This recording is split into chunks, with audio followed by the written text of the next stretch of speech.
Hi everybody, welcome back to my channel. So today I'm going to be sharing with you how to make these fab personalised luggage straps. I've just put my kids' names onto these ones, so Shelby and Harley. They are adjustable in size. These were from Poundland.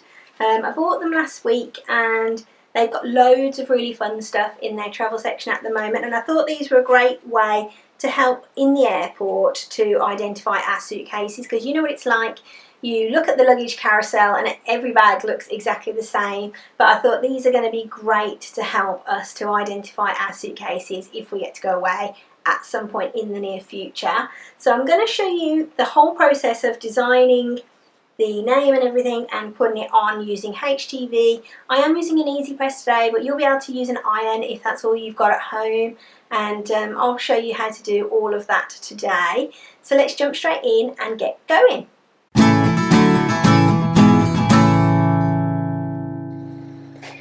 These are the combination luggage straps that I have got for this project, and they were from Poundland, and of course they were £1 each. So I bought a couple just to try, because I bought some of these personalised myself from eBay a few years ago, and I think they cost me like £12 each. So, so I think these are going to be brilliant to put on our suitcase so that we can identify them in the airport a lot easier. This is of course hoping that we can go in an airport this year at some point. So let's start designing what we're going to put on our luggage straps and how to do it. So first of all, I've just got my luggage strap laid out on my desk, and I'm just going to get my ruler and measure the width of the band. So it's 5 centimeters wide, and then we've got like a full mat length for what we want to write on there. So as long as we remember that it's 5 centimeters wide, and I would probably go for a half a centimeter seam allowance almost. So the size of our lettering needs to be 4 centimeters, and we'll be able to use some HTV and put that down the center of the luggage strap really easily, I think. So here we are in Design Space, and the first thing I'm going to do is get myself a template. So let's go to Shapes and get a square on the screen. And we are going to make this the size of the actual luggage strap. So width-wise, I'm going to go for 28 centimeters, and then height-wise, I need it to be 5. This is the actual size of the luggage strap, and I'm going to change the colour just by clicking on this little box at the top to green. I want it to be as close to the green that it is as I possibly can get it. So there we go, nice and bright. Okay, so now we're going to go over to text, and I'm going to choose the text that I want on my luggage strap. So I'm going to put it in capitals, I think, and I'm going to write my daughter's name.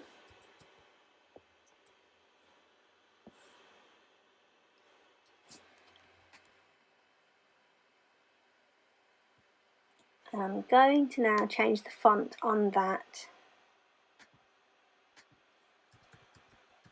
I'm going to use one of my favourites, which is a Child's Year. It is a Cricut Access font, and if you have Cricut Access and you want to access this one, you will need to uncheck the Only Kerned Fonts box there, because if you have the tick in it for kerned fonts, nothing will come up. So let's select that. And then I'm going to make my sizing a little bit different. So I'm going to go up to the sizing box at the top, and I'm going to click on the little padlock. And I want that to be 4 centimeters in height. Okay, so that has made that in proportion now, and it's approximately 10 centimeters long. We could probably go a bit bigger. Let's make it 14. Live dangerously, let's make it 14. Right, there we go. Fabulous. And it's 3.8 centimeters tall, which is perfect, exactly what we want it to be. So let's just hide the green box for now. Okie dokie. Now, because we are going to be using HTV for this part of our project. We need to make sure that our text is mirrored, because when we cut out HTV, we cut it out face down, and I'll show you exactly what I mean when we do it. But that means that when we pick it up and iron it onto our fabric, if we want it to read the right way round, we need to cut it out backwards. So you can do this in a couple of different ways. So if we click on Make It at the top here,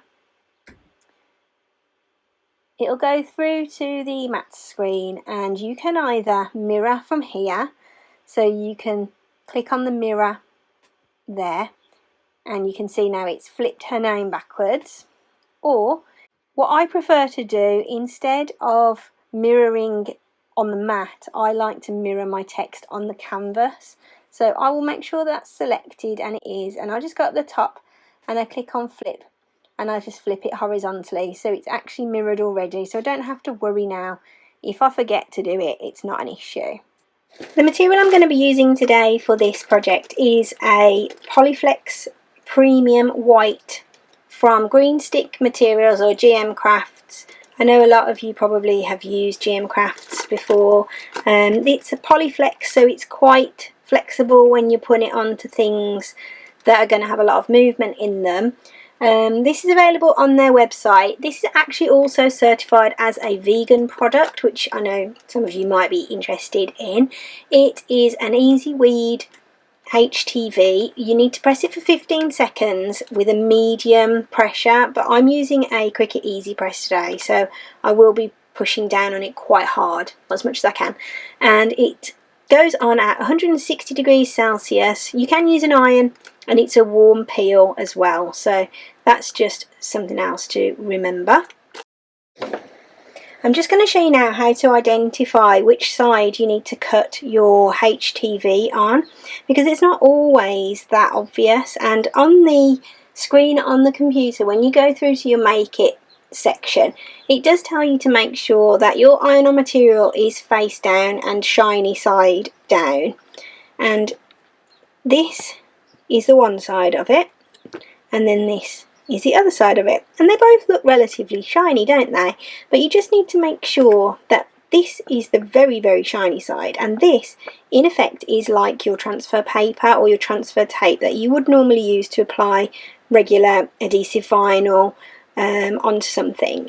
And in effect your HTV's already got that on there, so you need to make sure that it's face down on your mat when you apply it to your mat, so it'll go down like that. Okay, and then this side is where it will cut, and this is the adhesive side of your HTV. Another way that you can check is by just lifting up the corner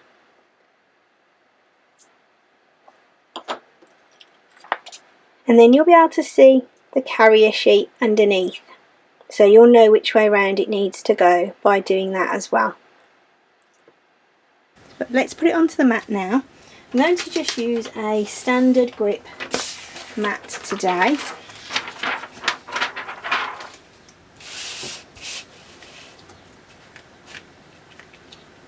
Just feeling to see how sticky it is, and I think I'm going to use the top right corner. So let me make sure I do get it the right way round, so I can see that I've got carrier tape on that side. So let's pop that down on the mat just there, and I'm going to just use my brayer to give it a good press down and make sure it's nice and flat on there. Okay, back in Design Space, I'm just going to click on Make It now.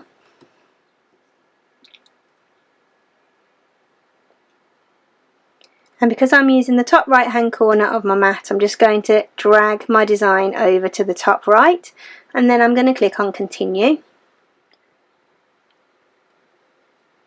I'm using Everyday Iron On as my setting, and it does say about mirroring again, but of course we've mirrored on the canvas, so we don't need to worry about that. I'm leaving my pressure as default because we don't need extra pressure. I've got my fine point blade loaded into clamp B, so it's telling me now all I need to do is load my mat and press the go button.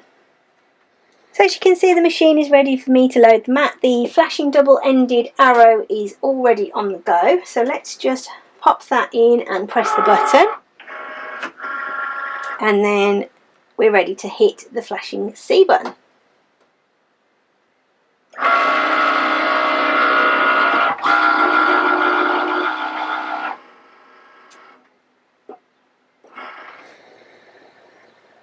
The cut's now finished. Now we need to weed off the pieces that we don't want, and it's exactly the same as if you were going to be weeding a normal design. You just pick it up at the corner with your weeding tool and just pull it back. And I love the way that Sportflex or this HTV weeds, because it's so easy to do. Just comes off like a dream.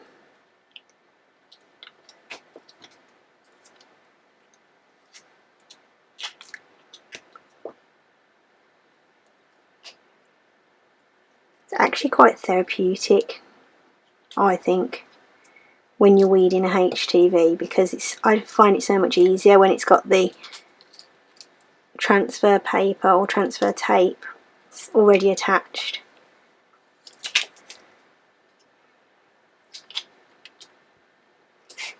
There we go.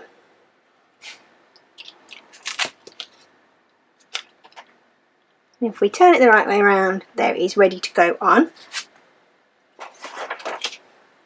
When you're applying HTV to anything, it's advisable to just grab a lint roller and give your material a roll, because you don't really want to pop your HTV on and iron it down and then find out that you've got little bits of debris on your material. So just give it a quick roll just to get rid of anything that might be on there. I've got the heat press turned on and it's just heating up now to 160, and I'm just going to set up my luggage band. So here it is, and I've decided to put the other side of it on there. So I've just threaded my my pressing mat underneath it, so it gives me a bit of space to work. So just before we put our design on, we just need to preheat this. So just pop it on for a couple of seconds, nothing more, just to give it a bit of a warm. Then we can put our design on. Once you're happy with the way that looks and that you're happy it's nice and straight, let's just give it a little measure just to make sure. Yep, it's there or thereabouts, so I'm happy with that. Let's cover it up with a tea towel just to give it a little bit of protection, and now we're going to just press the green Cricut button and give it some pressure.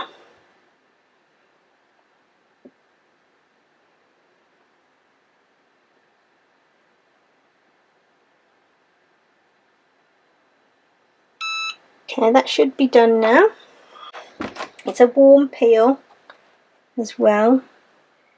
Okay, it looks as though it's on, but we can't see the grain of the fabric through it yet, so I'm going to give it another press, and I'm going to press down really, really hard this time. So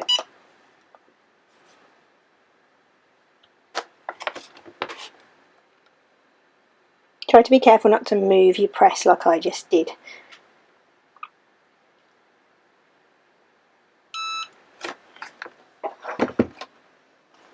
Okay, that's a bit better. Let's see. Now this is going to be hot, so I would recommend using a pair of tweezers or something to take it off with. Now I could see there was a little bit of lifting there still, so I'm going to give it another press down.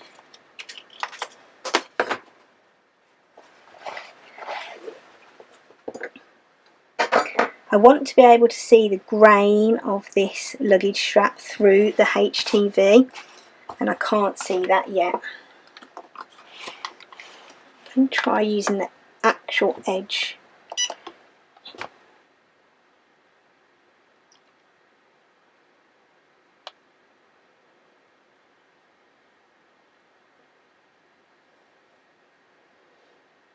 I think a Easy Press Mini would be a better thing to be using on something like this, because you could probably get a lot more pressure behind it. That's better. So now we can see that it's nicely stuck down, and we can see the grain of the fabric through the HTV, which is what we want. And there's no lifting there now, which is perfect. So I'm just going to flip it over and just press the other side now as well. Thanks for watching. I hope you've enjoyed this video. If you have, I'd love to see you again for the next one, so don't forget to subscribe. If you've got any questions, drop them down below in the comments. I always try to answer them. All that's left to be said is have a great week, take care of yourselves, and I'll see you for the next one. Bye!